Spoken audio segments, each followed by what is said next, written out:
Chairman of the House Armed Services Committee, Buck McKeon. Welcome, Mr. Chairman. Thanks for joining us tonight. Thank you, Shannon. Thank you for having me. All right, Defense Secretary Leon Panetta has said this could result in something he termed a doomsday scenario. Just how worried are you about these cuts if they go into effect? Well, I think, as he said earlier, this is not like shooting ourselves in the foot. It's like shooting ourselves in the head.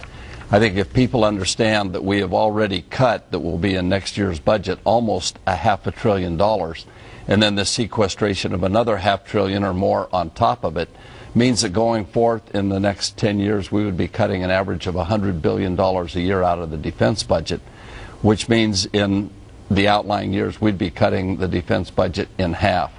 I think those who understand the importance of protecting our nation's defense, those who understand how important it is to protect the troops and those who carry out that mission of protecting our nation need all the help that they can get. They need the support to be able to carry out their missions with the least possible danger and be able to return home to their families safely. The President has said that he will veto any attempt to go around the sequestration as it now stands, and that may be resulting in direct response to the $1.2 trillion. Do you think, though, within that monetary number, there is a way to reconfigure what's going to happen with defense cuts?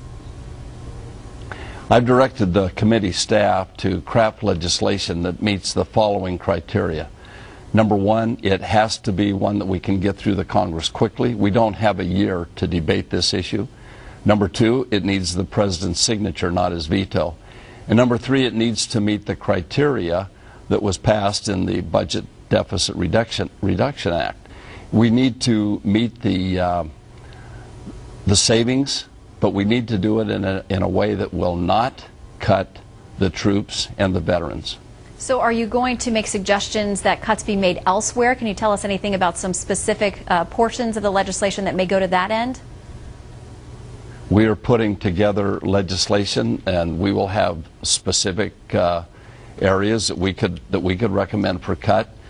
Staff is working on many of those things right now as we speak. But the important thing that I think we really need to do is make sure that we do no further cuts after the cuts that are already being worked on by the Secretary and the chiefs that they were assigned to do in a talk by the President last year to cut over $400 billion out of our defense.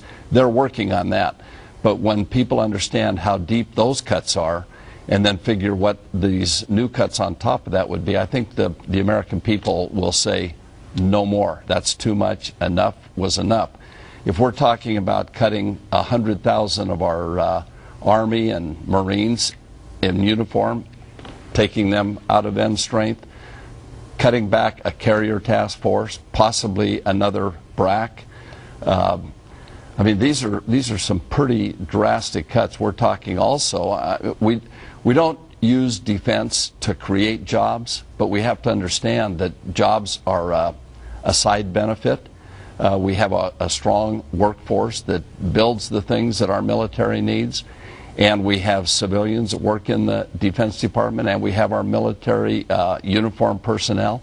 We're looking at, with the cuts that were already being brought forward next year, almost $500 billion, we're looking at probably in excess of 600,000 jobs. That, in our economy, the way it's running right now, decreases our ability to defend our nation and other hot spots around the world.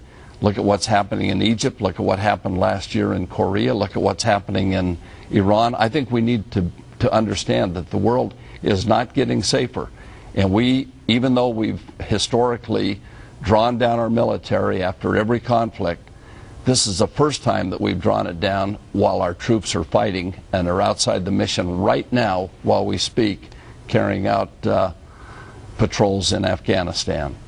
Of course, we wouldn't have to talk about these sequestration cuts if the super committee had reached a deal. One of the sticking points was this issue of raising taxes or raising revenue. I want to point out something you said back in September, speaking before the American Enterprise Institute. You said if it came that I only had two choices, one was a tax increase, one was defense cut over and above where we already are, I would go to strengthen defense. Is that still your position? Would you be open to any kind of tax increase at the behest of saving defense? I think that is a false choice. I think there are many places we can find cuts without increasing taxes, and I think that's what we ought to really have our focus on.